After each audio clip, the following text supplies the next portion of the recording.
You pick up the envelope. It's smooth, creamy paper, the kind that leaves a faint powdery feel on your fingertips. The flap is sealed with a small piece of gold tape pressed unevenly. You tear it open carefully, as if it might be something fragile. The paper inside smells faintly of lavender and ink. The letter begins simply, "Hi, you don't know me, but I know you."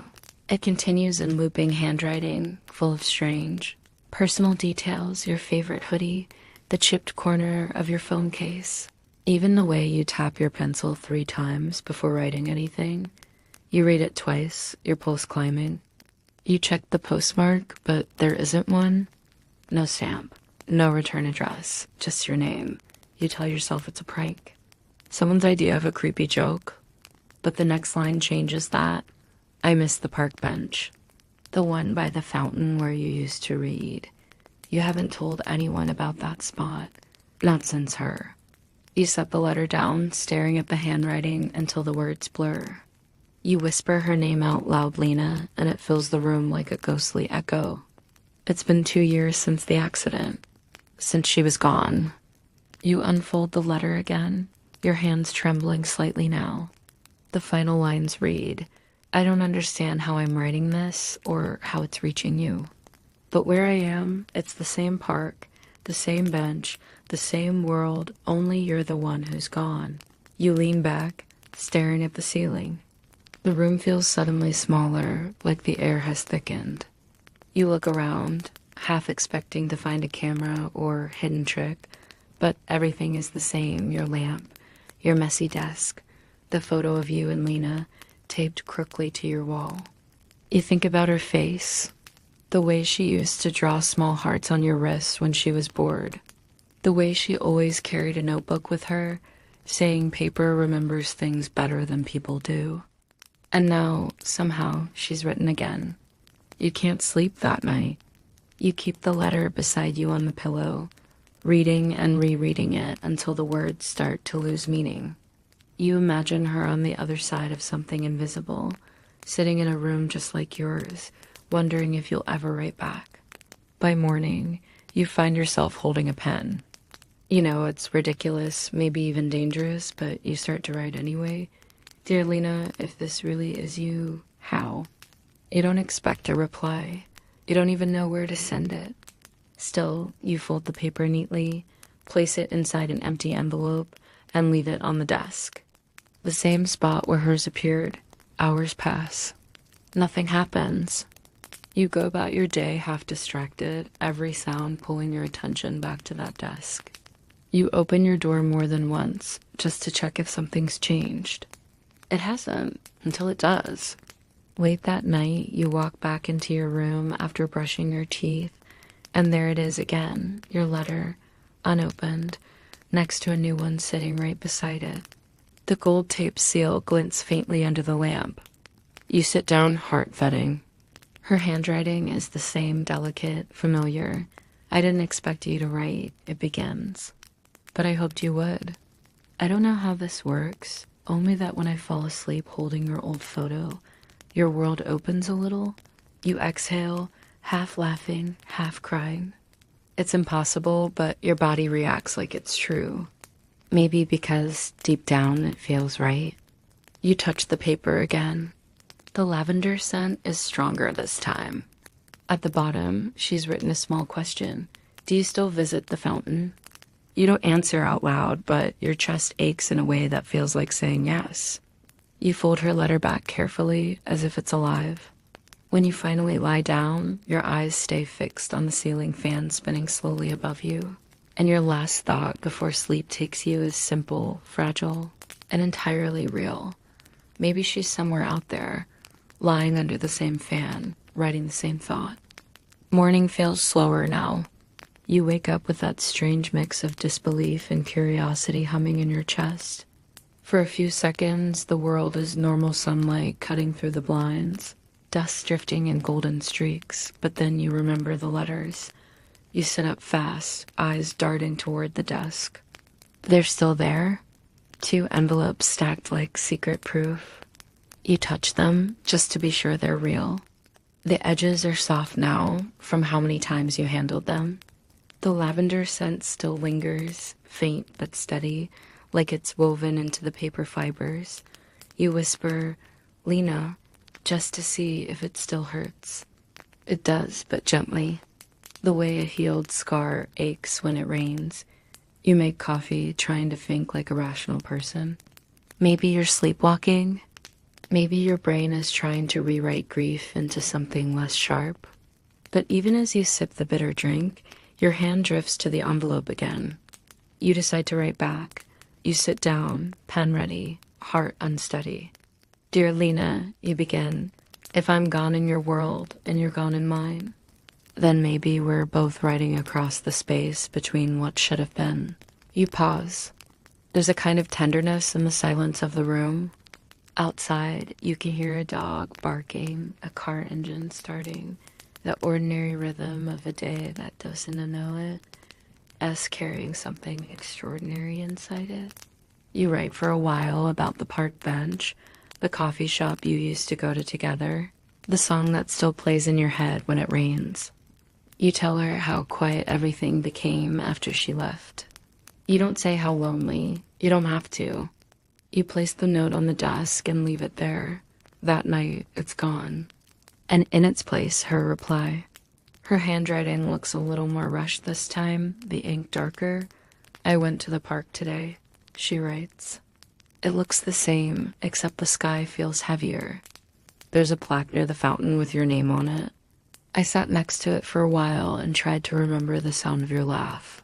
But it feels wrong, like your voice still exists somewhere, waiting for me to hear it. You stop reading. The idea of her sitting beside a memorial with your name on it makes your stomach twist. The world she's describing sounds like yours, but tilted just slightly. A version where the light doesn't quite land the same way. You read on. "I don't think anyone else can see the letters," she adds. "I tried showing my mom, but she only saw a blank page." Maybe that's how it's supposed to be. You think about your mom, how she stopped mentioning Lena after the funeral, how she quietly boxed away anything that reminded you both of her. You write again. You tell Lena you believe her. You tell her you still visit the park sometimes, even though you haven't in months. You tell her about the new bakery that opened near your house, the one that smells like cinnamon when you walk by. You add, "I wish I could show you." You wake the next morning to another envelope. This one is different, slightly damp, as if it had rained on her side. The ink has bled a little. Inside is a drawing, a fountain. The same one you both used to sit beside. Only now there's a faint shimmer drawn in pencil lines, like the air itself is bending. Underneath, she's written, "Sometimes I see something move where the water hits the light. I think it's you." That night you walk to the park. You tell yourself it's just a check, to ease your mind. The fountain is still there, the same as always. The benches are wet from an earlier drizzle. The sky hangs heavy with mist.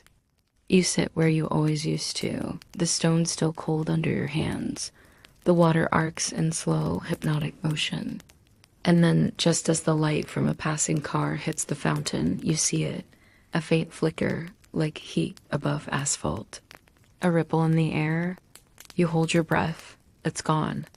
But the smell of lavender drifts faintly through the cool air, just enough to make your heart ache. You go home with damp sleeves and trembling hands. The next letter is waiting when you arrive. "I saw it too," she writes.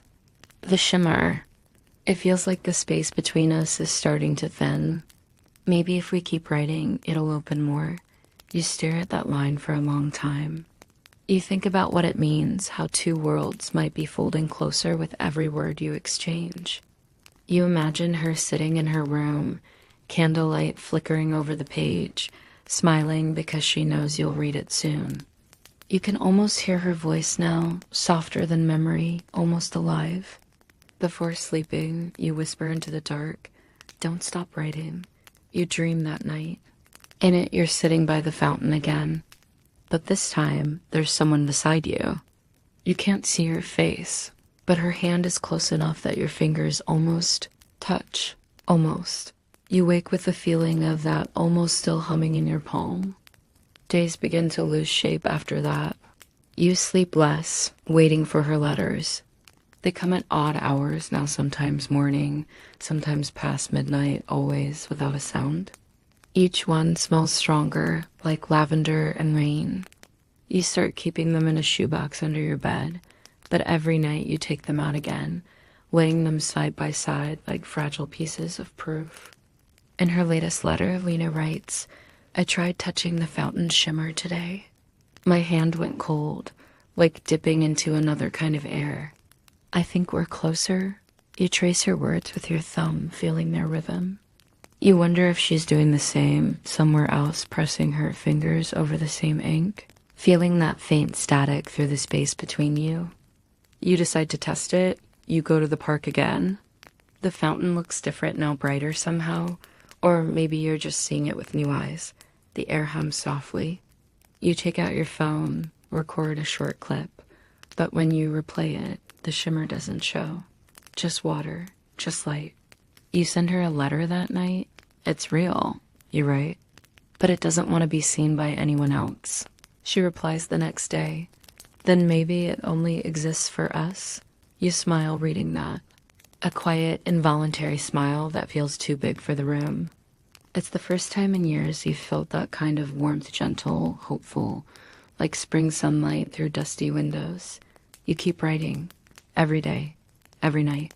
Small details at first. What you ate, how tired you were, songs you heard on the radio. Then deeper things, the guilt you still carry, the fear that maybe you were supposed to die instead. Her replies are soft, understanding. "Don't think like that," she writes once. "If we both existed in one world, we'd still find each other somehow." The shimmer starts changing. When you go to the fountain now, it reacts brightening slightly as you step closer. You notice the reflection in the water isn't exactly yours anymore. It flickers, shifts, like another version of you is trying to align. Then, one night, it happens. You see her. Not clearly at first. Just a faint silhouette standing on the other side of the shimmer. The air feels heavy, charged. The fountain spray moves slower, like time is holding its breath. You whisper her name. "Lena." The silhouette tilts its head. Then a soft voice first comes through, quiet and trembling. "You can see me?" You nod, though she can't see the motion. "You're real." She laughs. It is exactly the same sound you remember, the one that used to start small and rise like a bubble. For a moment, the air between you feels thin enough to touch. You raise your hand. She mirrors you. The shimmer ripples violently. Both of you pull back, startled. The air collapses inward with a sharp hiss, then settles again, quiet but tense. You both breathe hard, unsure what just happened.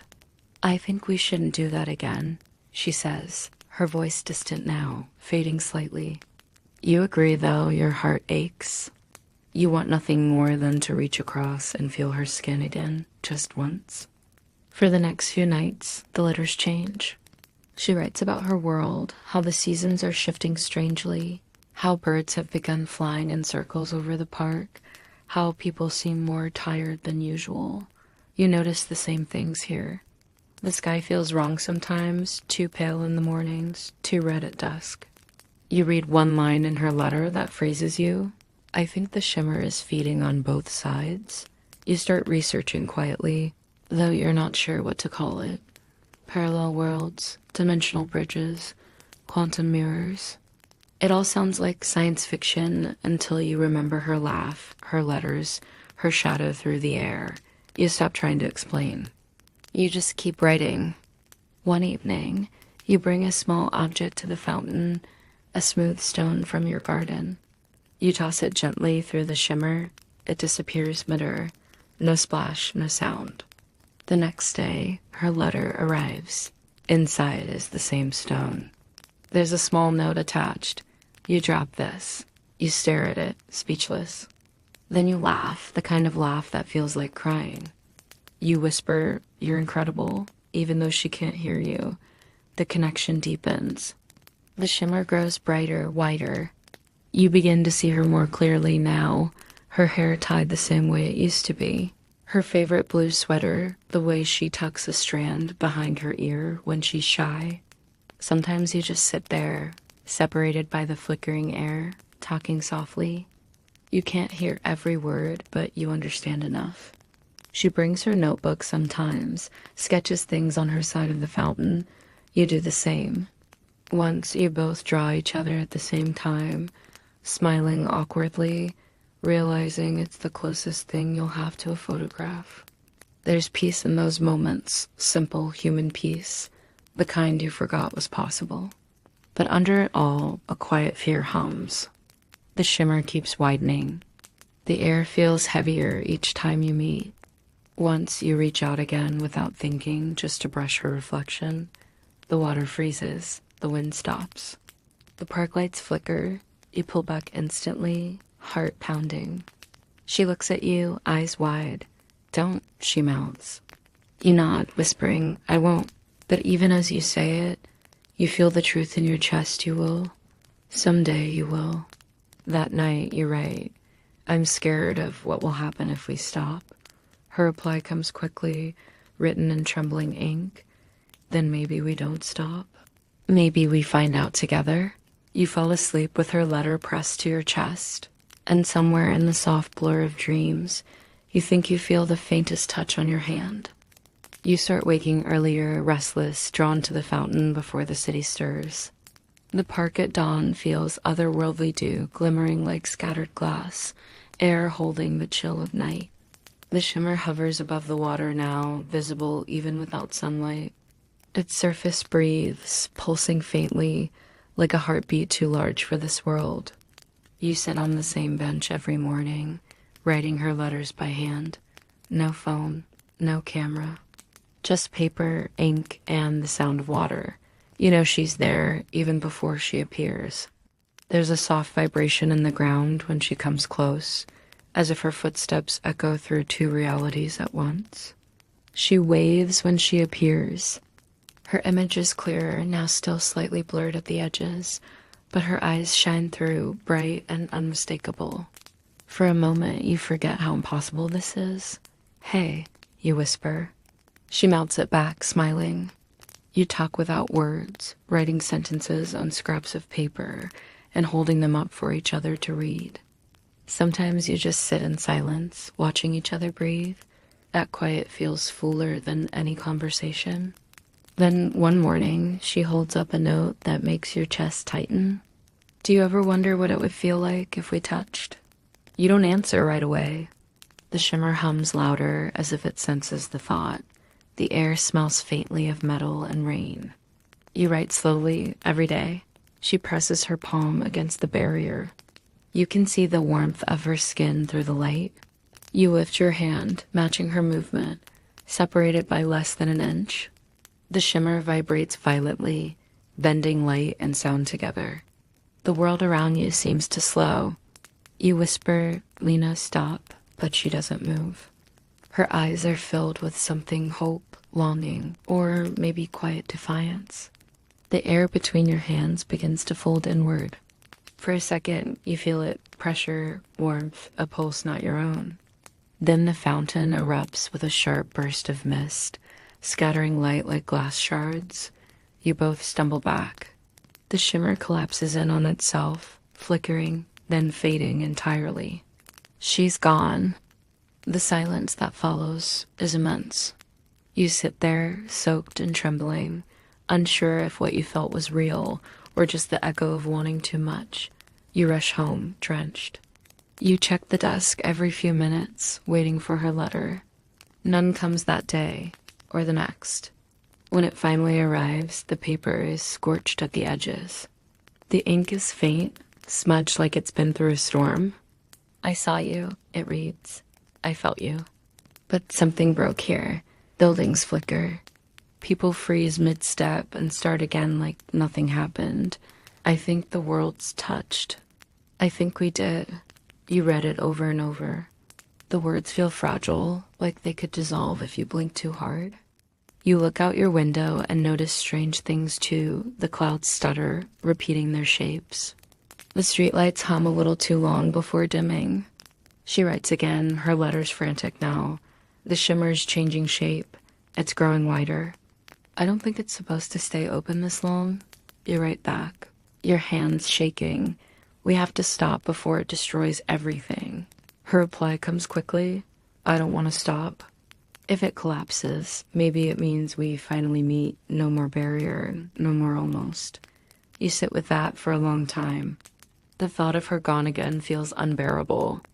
The thought of both worlds unraveling feels worse. You still don't know which you choose. That night, the fountain glows, brighter than ever. The air hums deep enough to shake the ground. You run to the park, barefoot, half asleep, the kind of motion that comes from instinct, not reason. She's already there, standing on the other side, the shimmer swirling wildly around her like wind made of light. Don't, you shout. She shakes her head. Her hair lifts in the current. It's already happening. The fountain water floats upward now, droplets suspended mid-air. The world around you bends, trees warping, sound flattening. You step closer, heart hammering, every nerve screaming to pull back, but unable to. You see her eyes one last time. They're calm, certain. She mouths, come here. The shimmer's pull grows stronger. You feel it wrapping around you, tugging like gravity's found a new direction. You hold out your hand. She reaches toward it. Your fingertips almost meet, and then a blinding light floods everything. The sound is a single note that's both silence and thunder. When it fades, you're on your knees. The fountain is still. The shimmer is gone. The world feels too quiet, too still. You whisper her name. Nothing answers. The park looks normal again, but wrong somehow. The air tastes different.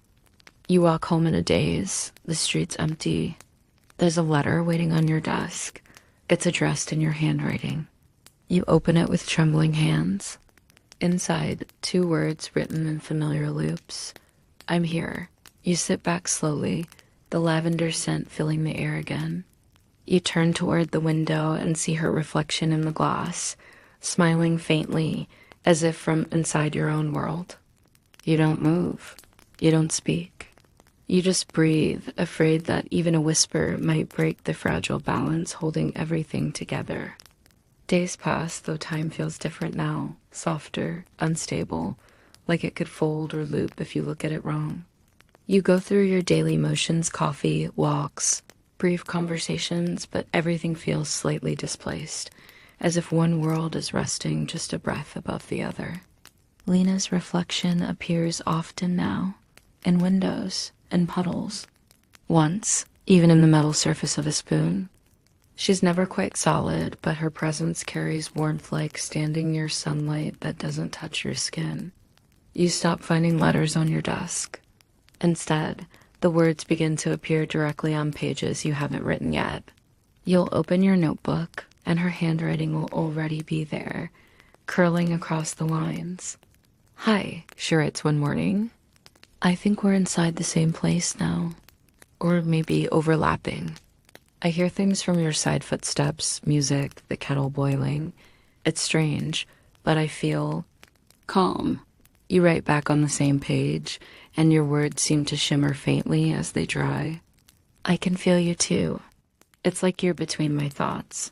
When you close the notebook, the scent of lavender lingers longer than usual. The world outside starts to show cracks, tiny, almost invisible slips. Birds freeze mid-flight, then blink to a new position. The sky shifts color in seconds, pink to blue to gray. You hear echoes of voices that don't belong, like 2 versions of the same city speaking over each other. But in your room, everything is still. Sometimes you wake at night and see her standing near your desk. Faint, but there, her hair moving in a breeze you can't feel. You speak softly, afraid to startle her. You shouldn't be here, you whisper once. I already am, she answers. Her voice sounds like a dream trying to stay awake. You don't sleep much anymore, though it doesn't feel like exhaustion. It feels like existing on the edge of something impossible. Then one evening, she speaks from the mirror as you pass. "It's breaking," she says. You stop, the sound freezing you in place. What is? Everything that kept us apart?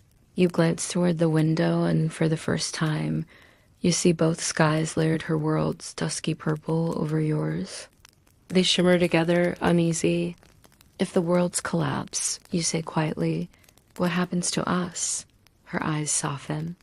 Maybe they stop being two. The lights in your room flicker. The floor hums. You realize the moment you've been fearing has arrived, not as destruction, but as quiet convergence. You sit on the bed. She mirrors you, same angle, same breath. "Lena," you say, "if we meet now, there's no going back." Her reflection smiles, faint but steady.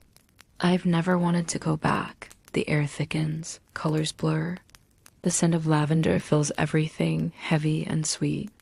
You stand, step closer to the mirror. She does the same. The glass trembles. You reach out, fingertips grazing the surface. It ripples like water, bending light, bending sound. For a moment, you can feel her pulse through it, soft, alive. You exhale. "Lina." And then the world folds. It's not violent. It's like exhaling after holding your breath for years. Streets, buildings, air all dissolve into light and reassemble, quietly, patiently. You open your eyes. The fountain is before you again. The park looks whole, but brighter. One sun, one sky. The shimmer is gone. Only water now. Beside you, someone laughs. You turn. She's there, solid, real. Her hair is damp with mist, her smile small but certain. "I guess we did it." You want to say something, but words fail. You just take her hand. This time, the world doesn't shake. It settles instead, like a heartbeat finding its rhythm. For a long moment, you both stand there, no separation, no mirror, just the sound of water and wind through the trees. You look around. Everything looks the same, yet subtly new. Maybe the world's merged. Maybe this is somewhere in between. "Do you think anyone else remembers?" You ask. She shakes her head. "Maybe they were always one world, and we just found the seam." You laugh softly. "So what now?" "Now," she says, "we live." The air feels light again, like it's been holding this moment for too long. You walk together toward the park's exit, her hand warm in yours, the lavender scent fading into something cleaner, fresh rain, maybe. Later that night, when you return home, there's one last letter waiting on your desk. No envelope, no gold tape, just a single page in both of your handwriting. It reads, "This world belongs to both of us now. If it ever starts to fade, just write again."